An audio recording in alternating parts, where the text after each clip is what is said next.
The government House Leader is confident the deal with the NDP will keep the Liberals in power until next summer. We've signed the agreement till the end of June. We have some things that are still left in the SACA to move forward on. Of course, we're going to keep pushing in that direction, but I'm fairly confident that that agreement is a good agreement, it's a strong agreement, and we'll get to the end of June. But NDP leader Jagmeet Singh didn't sound quite so convincing last week when the Liberals were considering binding arbitration to end the rail work stoppage.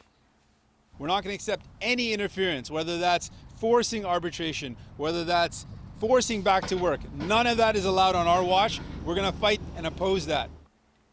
The Liberals, of course, did end the railway lockout with binding arbitration. And this afternoon, NDP House Leader Peter Julian sent CBC a statement saying leaving the agreement is, quote, always on the table for New Democrats. So will the supply and confidence deal last another 10 months? What are the politics at play? There's a lot of them. So let's bring in the Tuesday Power Panel. Michelle Cadario is a former Liberal National Campaign Director. Françoise Boivin is a former NDP MP. And here with me in studio, Kate Harrison is a Conservative political analyst. So Françoise, I'll start with you. Jagmeet Singh last week saying he opposes the Liberals forcing binding arbitration on rail workers, but he didn't say that would be enough to end the supply and confidence agreement. Like, where is the NDP right now on this deal? It's such a good question, and I'm asking myself the same thing.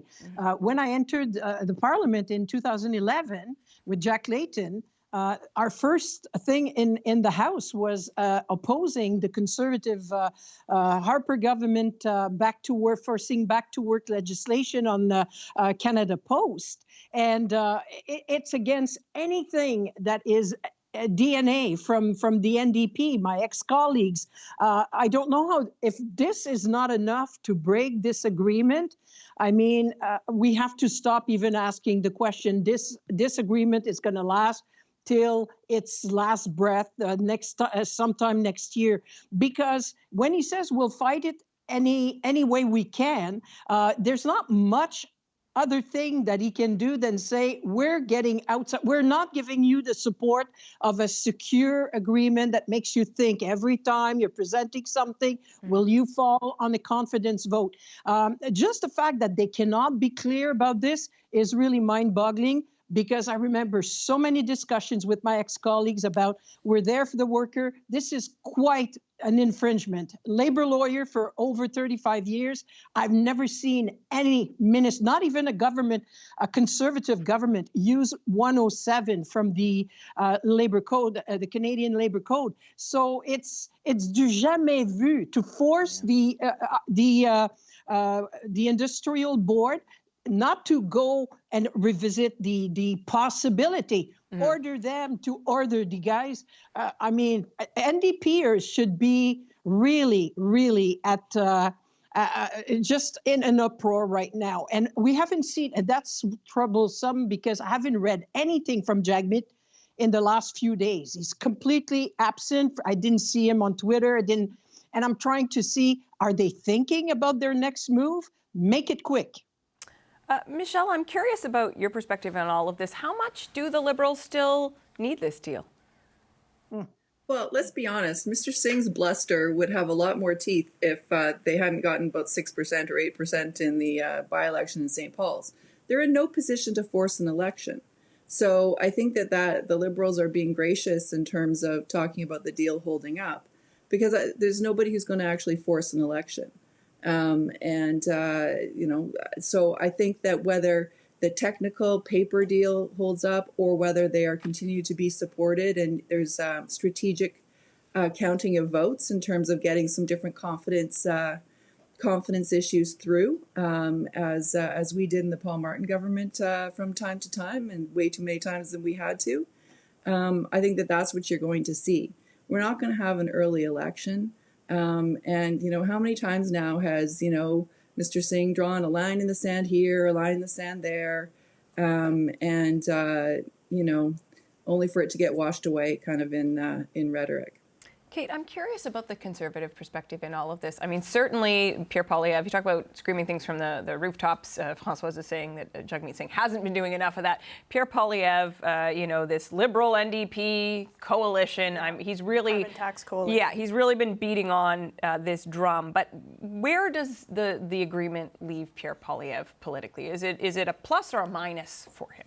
I think it's a huge plus, because by agreeing to this on the NDP side, they're really failing to create any contrast with the Liberals. Every policy win that they might attempt to claim credit for, pharmacare, dental care, you don't see Jagmeet Singh standing beside the Prime Minister saying, yes, we were part of this too. You see the Liberal government and Liberal cabinet ministers claiming credit for this, and all the NDP has to show for it are, magic beans and low poll numbers. Well, I look at, to Michelle's point, in Toronto, St. Paul, they haven't been able to turn the supply and confidence agreement into any kind of meaningful political gain. So I have yet to see any magic beans, I will say. And in fact, I do think we need to say Jagmeet Singh has been going to great pains to take credit for some of these things. And there are, yes, some of these measures, truly, it is difficult to imagine dental care in its current form, pharmacare in its current form happening without the NDP. It's one thing to pat yourself on the back. It's another thing for Canadians to recognize the efforts that you're making.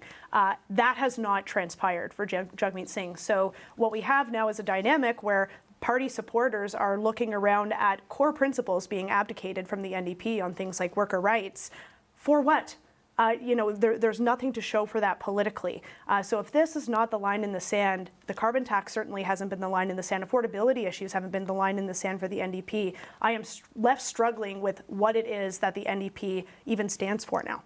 Let me ask you, though, if this deal were to come apart sooner than June, is the risk for the Liberals, do you think, of finding themselves in an election quite real? Would the Conservatives really do everything in their power to get everybody to the ballot box as soon as humanly possible? I think undoubtedly. And again, it comes back to contrast. If I were the Liberals, I'd be seriously considering how much they can call the NDP's bluff at this point, right? So they've been pushing the boundary over and over about what the NDP will actually stand for. Call confidence votes and see what the NDP decides to do. Keep further wedging them into the corner and giving them no opportunity to create that contrast. I think that window closed probably 6 or 8 months ago to pull back from the agreement, support on a case-by-case basis. Now it's just very apparent that it's not about supply and confidence, it's security and cash for Jagmeet Singh and securing that pension. Well, Françoise, I think an alternative explanation to that is that the NDP do believe that this is a case that they're going to be able to make to people at the door. And so I guess I wonder, like, for instance, the example Kate raised, I wonder if right now the NDP is saying to itself, well, this really allows a contrast between us and the Liberals. We're not as upset about this, frankly, as we might be, because we are now able to demonstrate to Canadian workers that, Justin Trudeau and Jagmeet Singh aren't interchangeable. Can you talk to me a bit about the potential upside that at least some NDP strategists are seeing here? I'm going to try very hard. I'll try to put another hat, because I don't necessarily see it that way, because they pretty much obtain the part of the agreement that were important, really, really important for Jagmeet Singh and the NDP, that they will be using at the door. You already mentioned it, pharmacare, dental plans. I heard people this weekend talk to me about, hey, I'm 75. I heard through the grape. Yes, indeed. So you see that it's starting to percolating. And I agree with you 100%. Jagmeet has worked very hard, not because the Liberals gave him a gift by saying, hey, thanks to our NDP friends for pushing us to enact those pieces of legislation. But the NDP have been doing a pretty good job giving themselves credit. What is left with this agreement to give themselves some credit to push? I just love the expression. I was reading J.P. Tasker's article, and there's I like the expression, some piece of enactment of long-term care that will never be enforced or in place or anything. Just a few principles here and there, and maybe a few electoral reform, maybe more days to vote. And so it's not a do or die. It's not something that will make a huge difference at the door. So right now, what they wanted to do with that agreement and give as stable a government as they could as a minority government, it doesn't mean, and I agree with Michelle, nobody wants necessarily an early Although after 3 years of that government, a lot of people say it's been too long.